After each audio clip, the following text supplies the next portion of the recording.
ఉండగా ప్రభా, ఇదిగో ప్రభా, ఆ మాటలన్నీ నీ పిల్లల హృదయాలలో నీరు కట్టి ఫలింపచేయండి. నా నోట నీ మాట ఉంచి కూడొచ్చునంటి నీ ప్రజలతో మాట్లాడండి. ప్రతి మాట వారి యొక్క హృదయాలలో స్థిరపరచండి, బలపరచండి.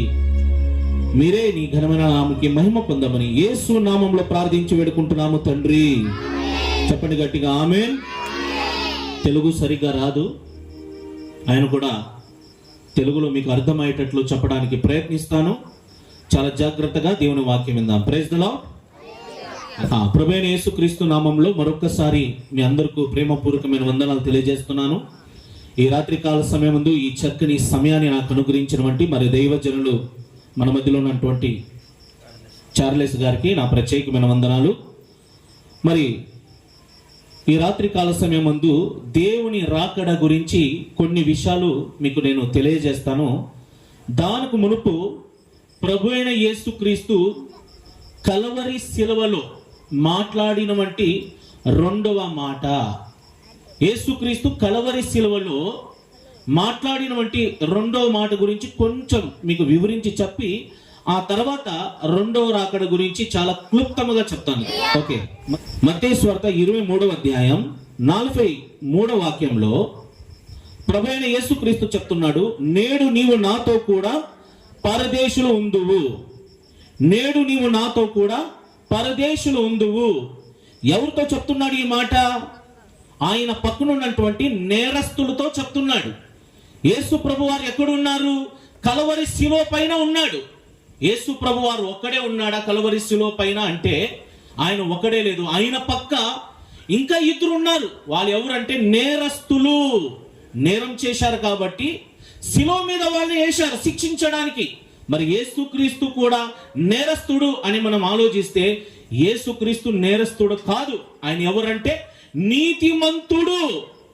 యేసుక్రీస్తుని కూడా శిలువ వేశారు. అయితే ఇక్కడ మనం గమనించవలసిన విషయం ఏమంటే యేసుక్రీస్తు పక్కన ఇద్దరు ఉన్నారు. ఎవరు? ఇద్దరు నేరస్తులు. ఎవరు చెప్పండి? ఇద్దరు నేరస్తులు. బైబిల్లో కుడి వైపు ఎడమ వైపు అనే మాట రాయబడలేదు, కానీ ఒక్కడు రెండో వాడు అనే పదం వాడారు. మొదటి వాడు యేసు ప్రభుతో మాట్లాడేటప్పుడు యేసు ప్రభు మౌనముగా ఉన్నారు. కానీ రెండవ వ్యక్తి యేసు ప్రభుతో మాట్లాడినప్పుడు ఆ వ్యక్తితో యేసు ప్రభు చెప్తున్నటువంటి మాట ఏమంటే, నేడు నీవు నాతో కూడా పరదేశులు ఉందువు అనే మాట వాడుతున్నాడు. ఇక్కడ గమనించినట్లయితే ఇద్దరు నేరస్తులే కదా, ఇద్దరు యేసు ప్రభుతో మాట్లాడారు కదా. కానీ ఒకటి వాడితో ఏం సమాధానం చెప్పకుండా రెండో వాడికి నీవు నాతో కూడా పరదేశులు ఉంటావని చెప్పడానికి కారణం ఏమిటి? ఇద్దరు మాట్లాడినప్పుడు ఇద్దరికి సమాధానం చెప్పాలి కదా, కానీ ఒకటో వాడికి ఎలాంటి సమాధానం చెప్పకుండా రెండో వాడితో చెప్తున్నాడు, నేడు నీవు నాతో కూడా పరదేశులు ఉందువు. అసలు మొదటి వ్యక్తి ఏం మాట్లాడాడు, రెండవ నేరస్తుడు ఏం మాట్లాడాడు ఒక్కసారి మనం ఆ ధ్యానం చేసుకుందాం. మత్తయి సువార్త 23వ అధ్యాయం 39వ వాక్యంలో నేను చదువుతాను, మీరు వినండి. మత్తయి సువార్త 23వ అధ్యాయం 39లో వేలాడవేయబడిన ఆ నేరస్తుల్లో ఒకడు ఆయనను దూషించుచు నీవు క్రీస్తువు కాదా? ఇక్కడ గమనించండి, దూషించుచు ఏమంటున్నాడు? నీవు క్రీస్తువు కాదా? నిన్ను నీవు రక్షించుకొనుము, మమ్మును కూడా రక్షించుము. యేసుక్రీస్తు మొదటి వాడికి సమాధానం చెప్పకపోవడానికి కారణం ఏమంటే ఈ మొదటి నేరస్తుడు ఎలాగ మాట్లాడుతున్నాడంటే దూషిస్తూ మాట్లాడుతున్నాడు. ఏమని? నీవు క్రీస్తువు కాదా? నిన్ను నీవు రక్షించుకో, మమ్మల్ని కూడా రక్షించుకుము. ప్రియమైన వాళ్ళారు, ఈ రోజులో చాలా మంది ఎలాగ ఉంటారంటే తన కంటిలో ఉన్నటువంటి నేరస్తు చూసుకోరు కానీ తనలో ఉన్నటువంటి పొరపాటు చూసుకోరు కానీ ఎదుటి వ్యక్తిని కించపరుస్తుంటారు, గాయపరుస్తుంటారు, మాటల ద్వారా ఇబ్బంది పడుతుంటారు, దూషిస్తుంటారు, అవమానకరంగా మాట్లాడుతుంటారు, అపహాస్యకరమైన మాటలు మాట్లాడుతుంటారు. అదే పని ఈ శిలువ మీద ఉన్నటువంటి ఈ మొదటి వ్యక్తి చేస్తున్నాడు. ఏం చేస్తున్నాడంటే క్రీస్తుని దూషిస్తున్నాడు. ఏమని? నీ క్రీస్తు కాదా? నిన్ను నీవు రక్షించుకో, మమ్మల్ని కూడా రక్షించు. అప్పుడు యేసుక్రీస్తుకు అర్థమైపోయింది వీడు అపవాది సంబంధి అని. ఎందుకంటే యేసు ప్రభు 40 రోజు ఉపవాసం ఉన్నప్పుడు అపవాది అయిన సాతాను కూడా ఇలాంటి మాట మాట్లాడాడు. ఏమని? నువ్వు దేవుని కుమారుడు అయితే ఈ రాళ్ళని రొట్టెగా చేసుకుని తిను. అలాగే ఈ మొదటి వ్యక్తి కూడా చెప్తున్నాడు, నువ్వు క్రీస్తువు కాదా, నిన్ను నీవు కాపాడుకుని మమ్మల్ని కూడా కాపాడు అంటే ఇతను ఏం కనబడుతుందంటే దూషణ కనబడుతోంది. అందుకని యేసు ప్రభు అతనికి ఎలాంటి సమాధానం చెప్పకుండా మౌనముగా ఉన్నాడు. ఇప్పుడు ఈ రెండవ నేరస్తుడు ఎలాగ మాట్లాడుతున్నాడో, ఎవరితో మాట్లాడుతాడో ఒకసారి మనం గమనిద్దాం. లూకా సువార్త 23వ అధ్యాయం 40వ వాక్యంలో, అయితే రెండవ వాడు వానిని గద్దించి, గమనించండి ఎవరిని, మొదటి వ్యక్తిని. అయితే రెండవ వాడు వానిని గద్దించి, అదే శిక్ష విధిలో నువ్వు ఉన్నావు గనుక దేవునికి భయపడవా అని చెప్తున్నాడు. ఎవరిని గద్దిస్తున్నాడు? మొదటి వ్యక్తిని గద్దిస్తున్నాడు. రెండవ వాడు నువ్వు అసలు దేవునికి భయపడవా అని గద్దిస్తున్నాడు. అంటే ఈ రెండవ నేరస్తుల్లో ఏం కనబడుతుందంటే విశ్వాసం కనబడుతుంది. యేసుక్రీస్తుని దేవుడని నమ్మాడు, యేసుక్రీస్తుని దేవుడని తెలుసుకున్నాడు. తెలుసుకొని ఆ పక్కన ఉన్నటువంటి ఆ మొదటి వాడిని గద్దిస్తున్నావు. అసలు నీకు భయం లేదా? నువ్వు కూడా ఈ శిక్షలోనికి ఉన్నావు కదా, అసలు నువ్వు ఉన్న పరిస్థితి ఏమిటి? అరే మరి కొద్దిసేపట్లో నువ్వు చనిపోతావు. నువ్వు చనిపోతే నీ భార్య బిడ్డల పరిస్థితి ఏంటి, ఏమైపోతుంది?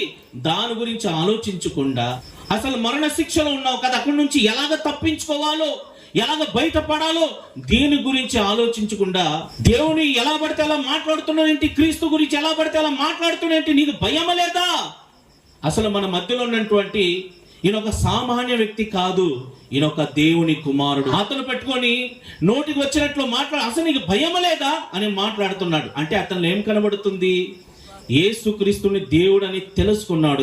రెండో మాట 41వ వాక్యంలో, మనకైతే ఇది న్యాయమే, మనము చేసిన వాటికి తగిన ఫలము పొందుచున్నాము గాని ఈయన ఏ తప్పిదమును చెయ్యలేదు. మనకైతే ఇది న్యాయమే. ఏంటి న్యాయం?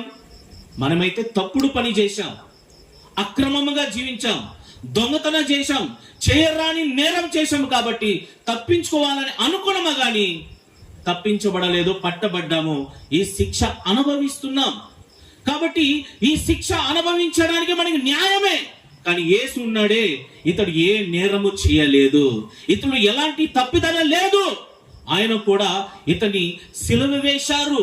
అంటే ఇతను ఏం కనబడుతుందంటే రెండోదిగా తన పొరపాటుని తెలుసుకున్నాడు. యేసుక్రీస్తునండి పిలాతు దగ్గర తీసుకొని వచ్చారు. అక్కడ ఉన్నటువంటి ప్రధాన యాజకులు, అక్కడ ఉన్నటువంటి సంఘ పెద్దలు, అక్కడ ఉన్నటువంటి ప్రజలందరూ యేసుక్రీస్తును సిలువ వేయాలి అని పిలాతు దగ్గర తీసుకొని వస్తే పిలాతుతో చెప్తున్నారు, యేసుక్రీస్తుని సిలువ వేయాలి, అతన్ని శిక్షించాలని. అప్పుడు ఈ పిలాతు యేసు ప్రభుని రకరకాల ప్రశ్నలు అడిగి అతన్ని పరిశోధించాడు. యేసులో ఏదైనా తప్పు కనబడుతుందా అంటే యేసుక్రీస్తులో ఎలాంటి తప్పు కనబడలేదు. అతన్ని శిక్షించడానికి యేసుక్రీస్తులో ఎలాంటి నేరం కనబడలేదు. ఎందుకంటే ఆయన ఎలాంటి నేరం చేయలేదు, ఎలాంటి పాపము చేయలేదు, ఎలాంటి దోషము లేదు అతనిలో. యేసుక్రీస్తు ఒక చెప్పాడు, నాలో పాపం ఉందని మీలో ఎవరైనా స్థాపింపగలరంటే ఎవరు కూడా యేసుక్రీస్తుని నీలో పాపం ఉందని అని చెప్పలేకపోయారు. ఈ ప్రజలందరూ పిలాతు దగ్గర తీసుకుని వచ్చేసి యేసుక్రీస్తును శిక్షించండి అని చెప్తుంటే పిలాతు శిక్షించడానికి చూస్తున్నాడు కానీ యేసుక్రీస్తులో ఎలాంటి నేరం కనబడతలేదండి. అప్పుడు ఇతను నేను శిక్షించలేను, కనీసం హేరోదు రాజు దగ్గర తీసుకుని వెళ్తే అతడు ఎలాగైనా యేసుక్రీస్తుని తప్పిస్తాడేమో అనుకొని హేరోదు రాజు దగ్గర పంపాడు. లూకా సువార్త 23వ అధ్యాయం 7 నుండి 11 వరకు మనం చదువుకుంటూ వెళితే, లూకా సువార్త 23వ అధ్యాయం 7 నుండి 11 వరకు రాసుకోండి, నేను చెప్తాను. యేసుక్రీస్తుని పిలాతు ఏం చేయలేక హేరోదు రాజు దగ్గర పంపాడండి. అక్కడ కూడా ప్రజలు హేరోదు రాజు చెప్తున్నారు, యేసుక్రీస్తుని సిలువేయండి, యేసుక్రీస్తుని చంపండి, యేసుక్రీస్తుని శిక్షించండి అని చెప్తే ఆ హేరోదు రాజు కూడా అతను ఏమైనా దోషము కనబడుతుందని గమనిస్తుంటే అతనికి ఏమి కనబడలేదు. హేరోదు యేసుని చూసి మిక్కిలి సంతోషపడ్డాడు. యేసు గురించి చాలా సంగతులు విన్నాడు. యేసుక్రీస్తు ఏదైనా చమత్కారాలు చేస్తే, ఏదైనా సూచక క్రియలు చేస్తే చూడాలని ఆశపడ్డాడు. ఆ తర్వాత చాలా ప్రశ్నలు అడిగాడంట. ఆయన కూడా యేసు ప్రభు మౌనముగా ఉన్నాడు. ఈ హేరోదు యేసు ప్రభుతో చెప్తున్నాడు ఏమని అంటే, యేసు ఇదిగో ఈ ప్రజలందరూ నిన్ను శిక్షించని చెప్తున్నారు, నేను నీ మీద అధికారిని, ఒకవేళ నేను తలంచుకుంటే నిన్ను ఈ శిక్ష నుండి, ఈ మరణకరమైన శిక్ష నుండి నేను విడిపించగలుగుతాను. కానీ నువ్వు నోరు తెరిచి ఏదైనా మాట్లాడయ్యా, నువ్వు ఏ పాపం చేయలేదని, నీలో ఏ దోషం లేదని నువ్వు ఒప్పుకో, నువ్వు నోరు తెరిస్తే చాలు, నేను ఎలాగైనా నిన్ను విడుదల కలగ చేస్తాను అని చెప్తుంటే యేసు ప్రభు వారు మౌనముగా ఉన్నాడు. ఎందుకు మౌనంగా ఉన్నాడు తెలుసా? ఆయన తలంచుకుంటే, ఆయన మాట్లాడితే విడిపింపగలుగుతాడు. కానీ విడువబడుట యేసుక్రీస్తుకి ఇష్టం లేదు. ఎందుకంటే తండ్రి చిత్తం నెరవేర్చబడాలి, తండ్రి ప్రణాళిక నెరవేర్చబడాలి. తండ్రి చిత్తం ఏమిటి? పాపులందరి కొరకు యేసుక్రీస్తు కలవరి శిలువ పైన ప్రాణత్యాగము చేయాలి. తన పవిత్రమైన, నిర్దోషమైన, నిష్కలంకమైన రక్తము కార్చాలి. ఆయన రక్తము కారుస్తేనే, తన ప్రాణం విడిస్తేనే ఆ రక్తము ద్వారా, ఆ మరణము ద్వారా మనకి రక్షణ వస్తుంది. అందుకని యేసు ప్రభు ఏం చేశాడు తెలుసా? ఏ రోజుతో ఏం మాట్లాడలేదు, ఎలాంటి సమాధానం చెప్పకుండా మౌనముగా ఉన్నాడు. ఏ రోజు రాజు ఆశ్చర్యపడిపోయాడు. అరే ఏమి, ఇతను ఎలాగైనా విడిపిద్దాము అని ప్రయత్నిస్తుంటే యేసు ఏం మాట్లాడతలేదు కదా. ప్రజలేమో సిలువేయండి అని చెప్తున్నారు, ఇతన్ని శిక్షించాడని చెప్తున్నారు. మరి ఇతనిలో మరణకు సంబంధించిన వంటి పాపము గాని, దోషము గాని ఇతరులు ఏం కూడా కనబడతలేదు. ఇతను నేను ఎలా శిక్షించాలి అని ఏ రోజు ఏమీ చేయలేక మరలా పిలాతు దగ్గర పంపాడు. పిలాతు దగ్గర పంపిస్తే ఇప్పుడు పిలాతు దగ్గర ఏం జరిగిందో చూద్దాం. మత్తయి సువార్త 27వ అధ్యాయం 13-14 గమనించినట్లయితే, మత్తయి సువార్త 27వ అధ్యాయం 13-14 గమనించినట్లయితే, అక్కడ ప్రజలందరూ యేసుని సిలువ వేయండి, యేసుక్రీస్తుని చంపండి, యేసుకు శిక్ష వేయండి అని యేసుక్రీస్తు మీద రకరకాలు నేరాలు మోపుతూ ఉన్నారు. అప్పుడు ఈ పిలాతు అంటున్నాడు యేసు ప్రభుతో, నీ మీద ఎన్ని నేరం మోపుతున్నారో నీవు వినలేదా అని చెప్పినప్పుడు యేసు ప్రభు 14వ వాక్యంలో, యేసు ఒక్క మాటికైనను ఉత్తరము ఇవ్వలేదు, మౌనముగా ఉన్నాడు. వీళ్ళందరూ ఏం చేస్తున్నారు? యేసుక్రీస్తుని సిలువేయండి, యేసుక్రీస్తుని చంపండి, యేసుక్రీస్తుని శిక్షించండి అని బిగ్గరగా కేకలేస్తున్నారు. కానీ ఈ పిలాతుకి యేసుక్రీస్తులో ఎలాంటి తప్పుదము కనబడతలేదు. అప్పుడు ఈ పిలాతు ఎలాగైనా యేసుక్రీస్తుని ఇక్కడ నుండి విడిపిద్దామని చాలా ప్రయత్నిస్తున్నారు. కానీ అక్కడ ఉన్నటువంటి ప్రజలు దానికి అంగీకరిస్తలేదు. యేసుక్రీస్తుని చంపాల్సిందే అని ఒక పట్టుబడ్డారు. అప్పుడు పిలాతు అంటున్నాడు, ఏదో చిన్న నేరం చేసి ఉంటాడు కదా, ఏదో చిన్న శిక్ష వేసి అతను విడిచిపెడతామంటే, నో, విడిచిపెట్టడానికి వీలు లేదు, అతని సిలువేయాల్సిందే, అతన్ని చంపాల్సిందే అని రకరకాలుగా మాట్లాడుతున్నారు. మరలా పిలాతు ఏం చెప్తున్నాడంటే, చూడండి, మరలా పిలాతు ఏం చెప్తున్నాడంటే మత్తయి సువార్త 27వ అధ్యాయం 10వ వాక్యంలో, ప్రతి సంవత్సరము పస్కా పండుగ దినమున ఒక ఖైదీని విడిచిపెడతాము కదా, మరి ఇప్పుడు అవకాశం ఉంది, యేసుక్రీస్తుని విడిచిపెడదామా అంటే వద్దు అంటున్నారు. ఆయన చాలా ప్రయత్నిస్తున్నాడండి పిలాతు యేసుక్రీస్తుని ఎలాగైనా విడిచిపెట్టాలని. మనకు ఒక రూల్స్ ఉంది కదా, ప్రతి సంవత్సరం పస్కా పండుగ దినాన ఒక ఖైదీని విడిచిపెడతాము కదా, యూదుల రాజైన యేసుక్రీస్తుని విడిచిపెడదామా? మార్కు సువార్త 15వ అధ్యాయం 10వ వాక్యంలో ఉంటది. యూదుల రాజైన యేసుక్రీస్తుని విడిచిపెడదామంటే దానికి కూడా వాళ్ళు ఒప్పుకుంటా లేదు. ఇంకా ఈ పిలాతుకి ఏం చేయాలి అర్థం కాకుండా, మరి మీరే చెప్పండి ఎవరిని విడిచిపెడదాం అంటే వాళ్ళు చెప్తున్నారు, బరబ్బని విడిచిపెట్టాలి. ఎవరిని విడిచిపెట్టాలి? బరబ్బని విడిచిపెట్టాలి. మత్తయి సువార్త 27వ అధ్యాయం 21వ వాక్యంలో ఉంటది. బరబ్బానే విడిచిపెట్టాలని చెప్తున్నారు. అసలు ఈ బరబ్బా ఎవరు? బందిపోటు దొంగ. ఏంటి అట్లా గుడ్లు గుబులాగా చూస్తున్నారు ఏంటి? నా భాష మీకు అర్థమవుతుందా? मेरा भाषा आप लोगों को समझ में आ रहा है? मेरा हिंदी भाषा నాకు అస్సలు తెలుగు రాదు, మొత్తం రిఫరెన్స్ అంతా ఈ హిందీలో రాసుకుని వచ్చాను. ఇంకా మీతో, మీరు తెలుగు పండితులు కదా, ఇంకా బైబిల్ తెరిచి చదవండి అంటే ఇంకా మీ చదువులకి నాకున్న తెలుగు కూడా పోతుంది. అందుకని నా తిప్పలు నిలబడి నేను హిందీలో రాసుకుని నేను చదువుతున్నాను. దేవునికి స్తోత్రం. మన దావీదన్న ముందుగానే చెప్పాడు, అయ్యా నీకు గంట సేపు ఇస్తారు, ఆ గంటలో ఏం చేయాలి? సాక్ష్యం చెప్పాలి, మధ్య మధ్యలో పాటలు పాడాలి, ఆరాధన జరిగించాలి. ప్రసంగమేమో పెద్దగా ఉంది, సమయమేమో ఇంత ఉంది, ఎక్కడ ఏం చెప్తాను నేను? అందుకని కొంచెం ఎక్స్ప్రెస్ బండి లాగా వెళ్ళిపోతాను, జాగ్రత్త వినండి. మత్తయి సువార్త 27వ అధ్యాయం 21వ వాక్యంలో ఈ ప్రజలందరూ ఏమంటున్నారంటే బరబ్బాని విడిచిపెట్టండి. ఈ బరబ్బా ఎవరు? మత్తయి సువార్త 27వ అధ్యాయం 16వ వాక్యం. ఎందుకని ఇన్నిసార్లు చెప్తానంటే మీరు మంచి పండితులు కదా, మంచిగా చెప్పిన రాసుకుంటారు కదా, అందుకని. అంటే నాలో ఏ తప్ప కనబడకుండా మీకు ప్రతి రిఫరెన్స్ తో పాటు చెప్తాను. నేను అబద్ధం చెప్తున్నానా, కల్పిత మాట చెప్తున్నానా, లేకపోతే బైబిల్ ఉన్న మాటే చెప్తున్నాను, మీరు చదివిన వాళ్ళ బట్టి మీకు ఈ విషయాలని చెప్తున్నాను. మత్తయి సువార్త 27వ అధ్యాయం 16వ వాక్యంలో ఈ బందిపోటు దొంగ గురించి రాయబడినటువంటి మాట ఏమంటే అతడు ప్రసిద్ధి నొందినవాడు. ఏంటంట? ప్రసిద్ధుడైన బరబ్బా. ప్రసిద్ధుడు అనే మాటకు అర్థం ఏమిటి? పేరు ప్రఖ్యాతి కలిగిన వాడు. ఏం చెప్పండి?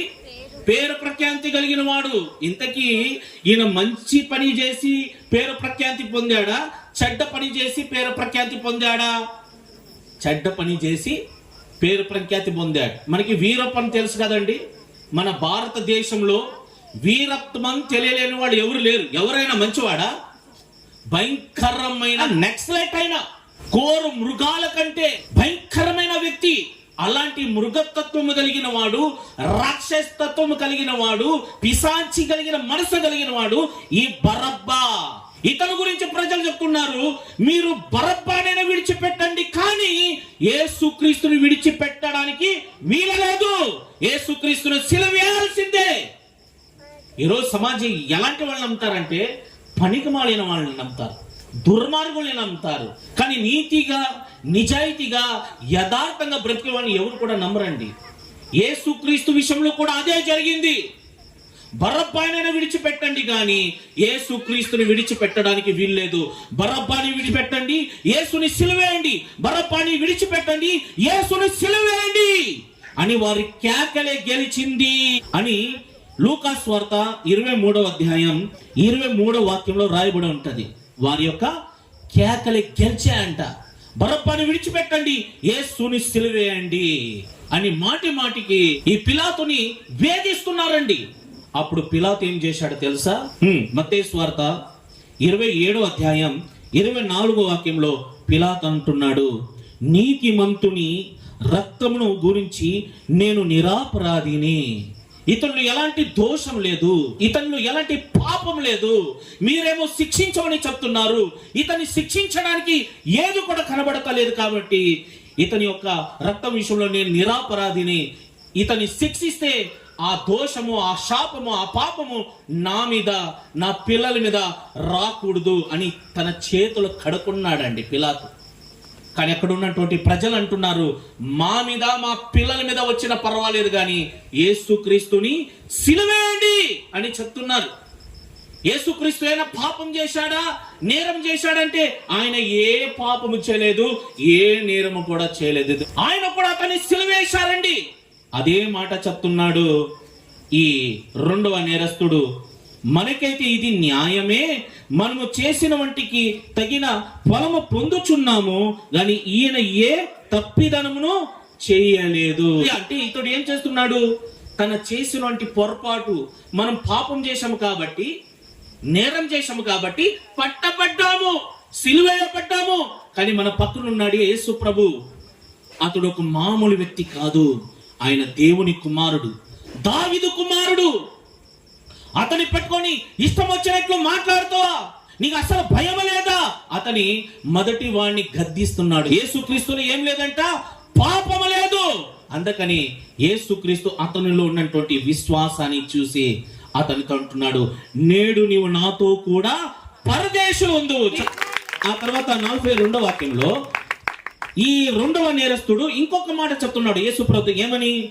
ఆయనను చూసి, యేసు అంటే రక్షకుడు, యేసు నీవు నీ రాజ్యములోనికి వచ్చుచున్నప్పుడు నన్ను జ్ఞాపకము చేసుకో అని చెప్పాడండి.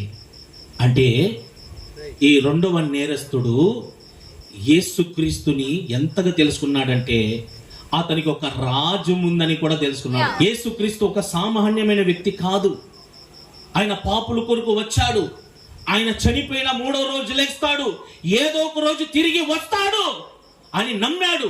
నిరీక్షణ కలిగి ఉన్నాడు. ఆ నిరీక్షణ అతనిలో ఉంది, విశ్వాసం అతనిలో ఉంది, భరోసా ఉంది. కాబట్టి ఆ యేసుతో చెప్తున్నాడు, రక్షకుడా నీ రాజ్యంలో నువ్వు వచ్చినప్పుడు నన్ను జ్ఞాపకం చేసుకో అని చెప్తున్నాడు. ఈ విశ్వాసాన్నిటిని చూసిన ఆ యేసు డైరెక్ట్ గా చెప్తున్నాడు, నేడు నీవు నాతో కూడా పరదేశంలో ఉందువు. మొదటి వ్యక్తి మాట్లాడినప్పుడు యేసు ప్రభు ఎలాంటి మాట చెప్పలేదు, కానీ రెండో వ్యక్తి మాట్లాడినప్పుడు అతనిలో విశ్వాసం ఉంది, భరోసా ఉంది, పశ్చాత్తాపం ఉంది, నిరీక్షణ ఉంది. కీర్తన గ్రంథం 19వ అధ్యాయం 17వ వాక్యంలో తన పొరపాటు కనుగొనగలవాడు ఎవడో అలాంటి వారిని దేవుడు క్షమించి నిర్దోషుడిగా చేస్తాడని దేవుని వాక్యంలో రాయబడింది. ఇప్పుడు మీకు ఇక్కడ ఒక చిన్న డౌట్ రావచ్చు, అదేమంటే జాగ్రత్తగా గమనించండి. మీకు చక్కగా వివరించి చెప్పడానికి సమయం లేదు, చెప్పాల్సిన చాలా మాట ఉన్నాయి, కొంచెం స్పీడ్గా వెళ్ళిపోతున్నాను, దయచేసి నన్ను క్షమించాలి. అందులో తెలుగు కూడా సరిగ్గా రాదు, మీకు అర్థమయ్యేటట్లు చెప్పాలంటే నేను చాలా ఆలోచించి చెప్పాలి. ఓకే, ఇక్కడ మీకు ఒక డౌట్ రావచ్చు, సిలువలో ఉన్నటువంటి దొంగకి బాప్తిసం లేదు కదా, బాప్తిసం తీసుకోకుండానే అతడు పరదేశికి ఎలా వెళ్ళిపోతాడు? అసలు యేసు ప్రభు ఆ మాట ఎందుకు చెప్పాడు? ప్రతి సేవకుడు చెప్పే మాట ఏంటి? పరలోకానికి వెళ్ళాలంటే మారు మనసు పొందాలి, బాప్తిసం పొందితేనే వాడు పరలోకానికి వెళ్తాడు. మరి రెండవ నేరస్తుడికి బాప్తిసం లేదు కదా, మరి ఇతడు పరదేశికి ఎలాగ వెళ్తాడు అని మనం ఆలోచిస్తే ఒక మాట చెప్తాను, గమనించండి. యేసుక్రీస్తు సిలువ వేయబడినప్పుడు బాప్తిసం ఇవ్వాలని ఇంకా రూల్స్ లేదు. యేసుక్రీస్తును సిలువ వేసినప్పుడు ఆయన పక్క ఇంకా ఇద్దరు నేరస్తులు ఉన్నప్పుడు బాప్తిసం తీసుకోవాలని ఇంకా రూల్స్ లేదు. తండ్రి, కుమార, పరిశుద్ధాత్మ నామములో బాప్తిసం తీసుకోవాలని ఇంకా రూల్స్ లేదు. మరి రూల్స్ ఎప్పుడు వచ్చింది? యేసు ప్రభు చనిపోయి 3వ దినాన తిరిగి లేచి 40వ రోజు ప్రజలందరికీ కనబడి 40వ రోజు తర్వాత ఆయన అహరోనై వెళ్ళేటప్పుడు వెళ్ళక మునుపు తన శిష్యులతో చెప్తున్నాడు ఏమని? మత్తయి సువార్త 28వ అధ్యాయం 19వ వాక్యం. మత్తయి సువార్త 28వ అధ్యాయం 19వ వాక్యంలో, మీరు సర్వలోకానికి వెళ్ళి సర్వ సృష్టికి మీరు సువార్త ప్రకటించాలి, అనేకులకి శిష్యులుగా రెడీ చేయాలి, తండ్రి యొక్కయు కుమారుని యొక్కయు పరిశుద్ధాత్మ నామంలో మీరు బాప్తిసం ఇవ్వాలని. అప్పుడు వచ్చిందండి రూల్స్. ఇంకో మాట చెప్తున్నాను, యేసుక్రీస్తు సిలువ వేయబడక మునుపు, యేసుక్రీస్తు సిలువ వేయబడక మునుపు బాప్తిసం ఇచ్చే యోహాను యోర్దాను నదిలో అందరికీ బాప్తిసం ఇచ్చాడు. దేని నిమిత్తం ఇచ్చాడు? మార్కు సువార్త 1వ అధ్యాయం 4వ వాక్యం. మార్కు సువార్త 1వ అధ్యాయం 4వ వాక్యం. ఇన్నిసార్లు ఎందుకు చెప్తున్నానంటే, ఒక్కసారి చెప్పినప్పుడు అర్థం కాకపోయినా రెండోసార్లు అయినా చెప్తే మీకు అర్థం అవుతుందని రెండు సార్లు చెప్తున్నాను రిఫరెన్స్. మార్కు సువార్త 1వ అధ్యాయం 4వ వాక్యం. అక్కడ రాయబడినటువంటి మాట ఏమంటే, పాప క్షమాపణ నిమిత్తము మారు మనసు విషయమైన బాప్తిసం. దేని నిమిత్తం ఇచ్చాడంట? పాప క్షమాపణ మారు మనసు విషయమైన బాప్తిసము. ఇప్పుడు ఆ మారు మనసే ఆ శిలువ మీద ఉన్నటువంటి ఈ రెండవ నేరస్తుడికి వచ్చిందా లేదా? వచ్చిందా లేదా? మారు మనసే కదా కావాల్సింది. ఆ మారు మనసు వచ్చింది కదా. ఆ శిలువలో తను చేసిన పొరపాటు తెలుసుకున్నాడు, యేసుక్రీస్తుని దేవుడని నమ్మాడు, యేసుక్రీస్తుకి ఒక రాజ్యం ఉంది, ఆయన చనిపోయినా తిరిగి లేస్తాడు, ఒక రోజు మన మధ్యలో వస్తాడు, వచ్చినప్పుడు నన్ను జ్ఞాపకం చేసుకో అని చెప్పాడు. సరే, ఒకవేళ యేసుక్రీస్తు అతనికి ఇప్పుడు బాప్తిసం ఇవ్వాలి అనుకున్నా కూడా సమయం ఉందా? సమయం లేదు. చాలా మంది ఏమనుకుంటారంటే, గమనించండి, చాలా మంది ఏమనుకుంటారంటే, నేను మారు మనసు పొందేశాను, నేను బాప్తిసం తీసుకున్నాను, ఇంకా నేను చనిపోతే పరలోకానికి వెళ్ళిపోతాను అనుకుంటున్నారు. ఇది చాలా తప్పండి. బాప్తిసం తీసుకున్న వాళ్ళు దేవుని చూస్తారని రాయబడలేదు, కానీ హృదయ శుద్ధి గల వారు ధన్యులు వారు. కిస్కో దేखेंगा? भगवान को देखेंगा. जिसका दिल पवित्र है, जिसके दिल में पवित्र है, जिसका जिंदगी में पवित्र है, वही लोग परमेश्वर को देखेंगा, वही लोग परलोक को जाएंगा. యేసు ప్రభు అంటున్నాడు, ఈ హృదయ శుద్ధి గల వారు ధన్యులు, వారు ఎవరిని చూస్తారంట? దేవుని చూస్తారంట.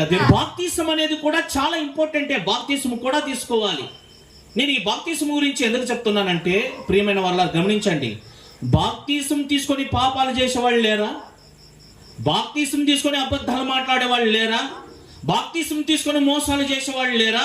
అంటే బాప్తిసం తీసుకుంటే సరిపోదు, కానీ నీ హృదయం కూడా శుద్ధీకరంగా ఉండాలి. ఎలా ఉండాలి? బాప్తిసం తీసుకోవాలి. యేసు ప్రభు చెప్తున్నాడు ఏమనంటే, నీతి యావత్తు నెరవేరినట్లు ఇప్పటికి కానిమ్ము.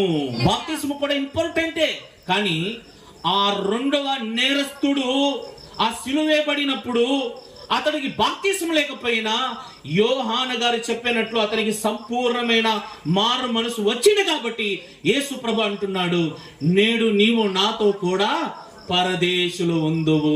అసలు ఆయన ఏమి కోరుకున్నాడండి చెప్పండి? నీవు రాజ్యంతో పాటు వచ్చినప్పుడు నేను జ్ఞాపకం చేసుకో. అసలు యేసు ప్రభు ఇప్పటిదాకా వచ్చాడా? ఎన్ని సంవత్సరాలు అయింది?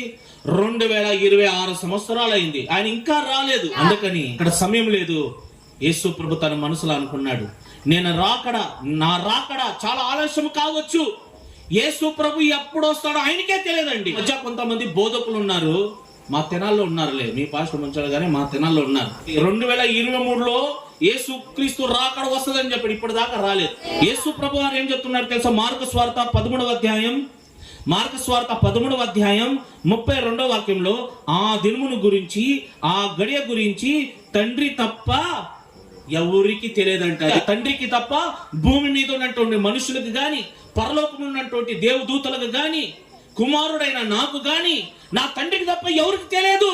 ఒకే ఒక మాట చెప్తున్నాడు. ఈరోజు చాలా మంది ఏమనుకుంటున్నారంటే, నేను మారు మనసు పొందేశాను, నేను బాప్తిసం పొందేశాను, నేనే మందిరానికి వెళ్తాను, నేను చక్కగా పాటలు పాడగలను, నేను మంచిగా బైబిల్ చదవగలుగుతాను, ఈ కార్యక్రమం పెట్టడానికి నేను చాలా డబ్బులు ఇచ్చాను, దైవ కార్యక్రమానికి నేను చాలా ప్రయాసపడ్డాను, కాబట్టి నేను పరలోకానికి వెళతాను అని అనుకుంటున్నారండి.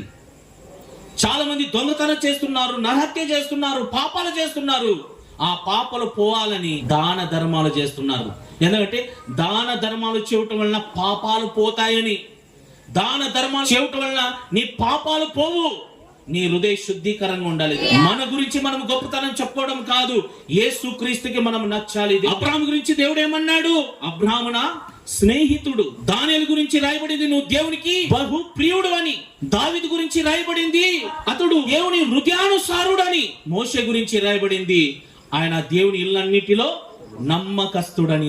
నేను చూసినప్పుడు దేవుడు చెప్పగలని, నీవు నీతిమంతుడువు, నువ్వు యథార్థవంతుడువు అని నేను చూసినప్పుడు దేవునికి కలగాలి. యేసు ప్రభు ఏమన్నాడు తెలుసా? నేను పరిశుద్ధుని కనుక మీరును పరిశుద్ధులై ఉండుడి. పేతురు రాసిన మొదటి పత్రిక 1వ అధ్యాయం 14వ వాక్యంలో, నేను పరిశుద్ధుని గనుక మీరును పరిశుద్ధులై ఉండుడి. అపోస్తలుడైన పౌలు అంటున్నాడు, కొరింథీయులకు రాసిన మొదటి పత్రిక 11వ అధ్యాయం 1వ వాక్యం, కొరింథీయులకు రాసిన మొదటి పత్రిక 11వ అధ్యాయం 1వ వాక్యంలో, నేను క్రీస్తు పోలి నడుచుకున్న ప్రకారము మీరును నా పోలి నడుచుకొనుడి. తిమోతిలకు రాసిన మొదటి పత్రిక 4వ అధ్యాయం 11-12, తిమోతిలకు రాసిన మొదటి పత్రిక 4వ అధ్యాయం 11-12లో అపోస్తుడైన పౌలు తన ప్రియ కుమారుడితో చెప్తున్నాడు, నీ యవ్వనాన్ని బట్టి ఎవరు కూడా నిన్ను తృణీకరించుకుంటున్నట్లు మాటలోను, ప్రవర్తనలు, ప్రేమలోను, విశ్వాసంలోను, పవిత్రతల్లోను విశ్వాసులకి మాదిరిగా నడుచుకోవడము. అంటే పరలోకానికి చేరాలన్నా, పరదేశకు వెళ్ళాలన్నా, ఒక మాట చెప్తాను గమనించండి, పరలోకం వేరు, పరదేశం వేరు. ఇక్కడ నాకంటే మరి పెద్ద పెద్ద దైవ సేవకులు ఉన్నారు. వాళ్ళ ముందు నేను చాలా చిన్నవాడిని, వయసులో కానీ, అనుభవంలో కానీ, వాక్య పరిచయలో కానీ, దేంట్లోనైనా నేను చాలా చిన్నవాడిని. కానీ నాకు అవకాశం ఇచ్చారు కాబట్టి చెప్పడం తప్పుదు. నాకంటే మంచి ప్రసంగం చేయగలిగిన, అనుభవం కలిగిన దైవ సేవకులు ఉన్నారు. వాళ్ళందరికీ నా నిండు ప్రేమపూర్వకమైన వందనాలు తెలియజేస్తున్నది. మనం మాట్లాడే మాటలు కానీ, మనం చెప్పే ప్రసంగాలలో ఎక్కడ కూడా తప్పు కనబడకూడదు. అందుకని నేను సొంత మాట చెప్తున్నానా, లేకపోతే బైబిల్లో ఉన్నదే చెప్తున్నానా, చాలా చక్కగా మీకు రిఫరెన్స్ చూపిస్తూ, నేను తెలుగు రాకపోయినా మీకు అర్థమయ్యేటట్లు చెప్పడానికి ప్రయత్నిస్తున్నాను. పరలోకానికి చెల్లాలంటే మామూలు విషయం కాదండి. పరలోకం వేరు, పరదేశం వేరు. పరలోకం అనేది భూమి పైన ఆకాశం ఉంది, ఆ ఆకాశం దాటుకుని వెళితే అది పరలోకం. భూమి కింద ఏముంది? పాతాళం ఉంది, పరదేశం ఉంది. పాతాళంలో ఎవరున్నాడు? ధనవంతుడు ఉన్నాడు. పరదేశంలో ఎవరున్నారు? లాజరు, అబ్రహాము గారు. నీతిమంతులందరూ క్రీస్తునందు మారు మనసు పొంది, బాప్తిసం తీసుకొని, పరిశుద్ధాత్మ పొందుకొని, పవిత్రమైన జీవితం గడుపుతూ, దేవుని కొరకు బ్రతుకుతూ, హతాసాక్షులైనా లేకపోతే ఏదో ఒక పరిస్థితిలో మరణించిన నువ్వు నీతిమంతుడుగా ఉంటే నువ్వు డైరెక్ట్ గా పరదేశకు వెళ్ళిపోతావు. పరలోకానికి వెళ్ళు. ఫస్ట్ పరదేశకి వెళ్లాల్సింది ఎవరైనా. యేసుక్రీస్తు ఫస్ట్ పరదేశకు వెళ్ళాడు, ఆ తర్వాత మరల భూమి మీదకి వచ్చేసి ఆ తర్వాత పరలోకానికి ఎత్తబడ్డాడు.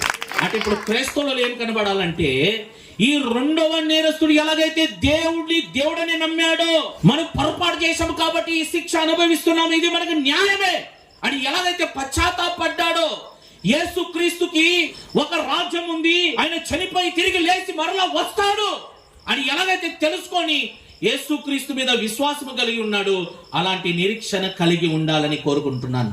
ఈ రెండో నేరస్తుడు యేసు ప్రభుత్వం ఏమంటున్నాడంటే, ఈ రాజ్యంలో వచ్చినప్పుడు నన్ను జ్ఞాపకం చేసుకో. యేసు ప్రభు రాకడ ఎప్పుడు వస్తాడు ఆయనకే తెలియదు. అందుకని యేసు ప్రభు అంటున్నాడు, నేను వచ్చేసరికి లేట్ అవుతుందయ్యా, అప్పటి వరకు నేను వెయిటింగ్ చేపించడం నాకు ఇష్టం లేదు, కాబట్టి ఈ రోజే, ఇప్పుడే, ఇसी दिन इसी समय तू मेरे साथ परदेश में रहेगा, ఈ రోజే నీవు నాతో కూడా పరదేశంలో ఉందువు అని యేసు ప్రభు చెప్పాడు. దేవుడి మాటలు దీవించిన గాక.